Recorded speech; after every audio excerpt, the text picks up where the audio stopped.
Doctor فرحت ہاشمی صاحبہ کے مستند بیانات سننے کے لیے ہمارے چینل قرآنک پلس کو سبسکرائب کریں۔ یہاں قرآن و حدیث کی روشنی میں حقیقی رہنمائی اور روحانی ترقی کے خزانے ملیں گے۔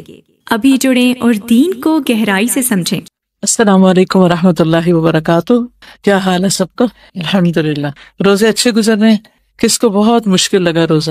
آپ کو کیوں ویکنس ہو گئی تھی؟ ویکنس کا کیا علاج ہے؟ جیسے کل میں نے آپ سے کہا تھا نا کہ اپنے ایک دن کے اندر جو آپ کے انرجی کے لیولز مختلف اوقات میں ہوتے ہیں ان کو ٹیسٹ کیجیے ایک دو دن کہ کس وقت آپ زیادہ بہتر کام کرنے کے قابل ہوتے ہیں۔ تو اپنے اہم ترین کام پھر اس وقت کر لیجیے، اور باقی جو آپ اپنی نیند وغیرہ پوری کرنی ہے وہ اس وقت میں کر لیں جب آپ کی انرجی لو ہو رہی ہو۔ اور میجورٹی کا تو الحمدللہ اچھا گزرا، اور اللہ سبحانہ تعالیٰ نے کتنی رحمت کی ہے کہ موسم اتنا اچھا ہو گیا۔ کوشش یہ کریں کہ وہ کام جو رمضان کے بعد ہو سکتے ہیں ان کو تھوڑا کٹ ڈاؤن کر کے، سوشلائزنگ وغیرہ کو یا اور ایسے چیزیں جو ضروری نہیں کہ ہم رمضان میں کریں، ان کے بغیر بھی کام چل سکتا ہے، تو ان کو کٹ ڈاؤن کر کے انرجی سیو کریں، اپنا ٹائم سیو کریں، اور جو رمضان کے آپ کے موسٹ امپورٹنٹ ٹاسک ہیں ان کے اوپر اپنا وقت لگائیں، تو انشاءاللہ زیادہ بہتر ہوگا۔ اور یہ بتائیے کہ کون سا والا روزہ رکھا ہے؟ عام روزہ یا خاص روزہ؟ خاص الخاص، گڈ، خاص الخاص روزہ رکھیں، ٹھیک ہے۔ اور اس کے لیے کیا کرنا ہوتا ہے؟ اپنے دل کو ردی خیالات سے پاک۔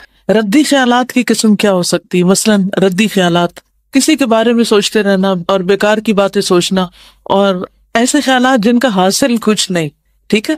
ردی خیالات کی ڈیفینیشن کیا ہے؟ وہ خیالات جن کا کچھ نتیجہ نہیں نکلنے والا، فائدے کی بجائے الٹا نقصان دینے والے۔ سب لوگ سحری کھاتے ہیں؟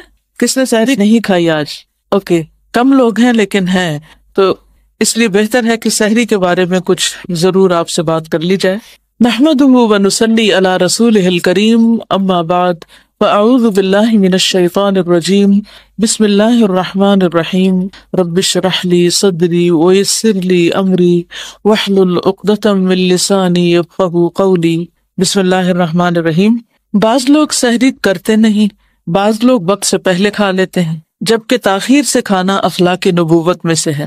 ابو درداء سے روایت ہے کہ رسول اللہ صلی اللہ علیہ وسلم نے فرمایا، 3 کام اخلاق نبوت میں سے ہیں: افطاری میں جلدی، سحری میں تاخیر، اور نماز میں دائیں ہاتھ کو بائیں ہاتھ پر رکھنا، یعنی ہاتھ باندھنا۔ تو سحری کا اہتمام ضرور کرنا چاہیے کیونکہ سحری کھانے میں برکت ہے۔ آپ صلی اللہ علیہ وسلم نے فرمایا، تسحروا فإن فی السحور برکہ، سحری کھاؤ کیونکہ سحری کھانے میں برکت ہے، یعنی تھوڑا بھی کھایا ہو تو انسان کو روزے میں پھر ویکنس فیل نہیں ہوتی۔ ارباز بن ساریہ کہتے ہیں کہ مجھے رسول اللہ صلی اللہ علیہ وسلم نے رمضان میں سحری کے لیے بلایا اور فرمایا، ہلم الی الغداء المبارک، آؤ مبارک کھانے کی طرف۔ یعنی ہم ویسے بھی کھاتے ہیں لیکن سحری کا کھانا بابرکت کھانا ہے۔ بابرکت کھانے کا مطلب کیا ہے؟ کہ اس کھانے سے انسان کو ایک خاص قسم کی انرجی اور صحت نصیب ہوتی ہے۔ ایک صحابی سے مروی ہے کہ ایک مرتبہ وہ نبی کریم صلی اللہ علیہ وسلم کی خدمت میں حاضر ہوئے تو آپ سحری کھا رہے تھے۔ آپ نے فرمایا، یہ برکت ہے جو اللہ نے تمہیں عطا کی ہے، اس لیے اسے مت چھوڑا کرو۔ مقدام بن مادی کرب سے روایت ہے کہ رسول اللہ صلی اللہ علیہ وسلم نے فرمایا، تم لوگ اپنے اوپر صبح کا کھانا یعنی سحری لازم کرو، اس لیے کہ وہ مبارک کھانا ہے۔ تو اب اس کو کھاتے وقت اس کو اپریشیٹ کرنا کہ یہ مبارک کھانا ہے۔ سحری ضرور کھانی چاہیے، خواہ پانی کا ایک گھونٹ ہی کیوں نہ پی لیا جائے۔ بعضوں کا طبیعت نہیں مان رہی ہوتی یا راتیں چھوٹی ہونے کی وجہ سے بالکل بھوک نہیں ہوتی، تو ایسی صورت میں پانی پی لینا چاہیے۔ پھر سحری کھانے والوں پر رحمتیں نازل ہوتی ہیں، آپ کھا رہے ہوتے ہیں اور فرشتے آپ پر درود بھیج رہے ہوتے ہیں، مغفرت کی دعائیں کر رہے ہوتے ہیں، کیونکہ اس وقت یہ بہت کمی محسوس ہوتی ہے کہ اس وقت تو رات کا پچھلا پہر ہے اور استغفار قبول ہوتی ہے اور گناہوں کی بخشش ہوتی ہے، اور ہم کھانے میں لگے ہوئے ہیں، ایک ایسی گلٹ سی اندر آتی ہے۔ تو اس وقت تسلی رکھنی چاہیے کہ جب تک ہم کھا نہیں رہے تھے اور جاگ رہے تھے، اس وقت میں ہم دعا کر رہے تھے، اور اب ہم کھانے کی وجہ سے دعا نہیں مانگ سکتے تو فرشتے دعائیں مانگ رہے ہیں۔ اس سے پھر انسان کے اندر ایک پازیٹیوٹی آتی ہے، خوشی آتی۔ کھجور بہترین سحری، کچھ بھی کھائیں لیکن کھجور کا 1 2 3 پیس تک ضرور لے لیں کیونکہ اس سے آپ کو انرجی ملے گی۔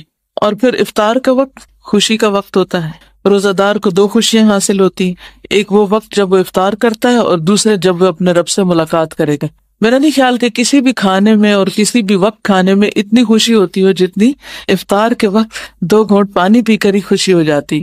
تو اس وقت یہ یاد کریں، آج آپ کا ہوم ورک ہے یہ کہ افطار کے وقت آپ نے یہ بات یاد رکھنی ہے کہ ایک دن مجھے اپنے رب سے ملاقات کرنی ہے، تو جس طرح اس وقت مجھے خوشی ہو رہی ہے، اللہ کرے کہ اس وقت بھی مجھے اسی طرح کی خوشی ہو، میرے اندر وہ ڈر نہ ہو، خوف نہ ہو کہ پتہ نہیں اب میرا کیا بنے گا۔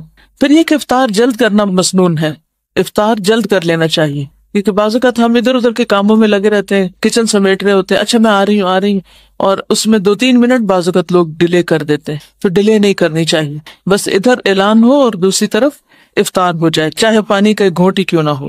بہترین تو یہی ہے کہ کھجور سے کھولا جائے روزہ، لیکن اگر کھجور نہ ہو تو پھر پانی کا گھونٹ، دودھ کا گھونٹ، جو بھی چیز ہو اس سے کھول لیا جائے۔ سحری اور افطاری دونوں اوقات میں انسان اللہ سبحانہ وتعالیٰ سے دعائیں کر سکتا ہے، اور ان دعاؤں میں خصوصاً اپنی بخشش کی دعا، کیونکہ اگر بخشش ہو گئی تو سمجھیے کہ سب کچھ ٹھیک ہو گیا۔ ہمارا الٹیمیٹ گول تو یہی ہے کہ ہم اللہ سبحانہ وتعالیٰ کو راضی کرنے اور اللہ تعالیٰ ہم سے راضی ہو جائے۔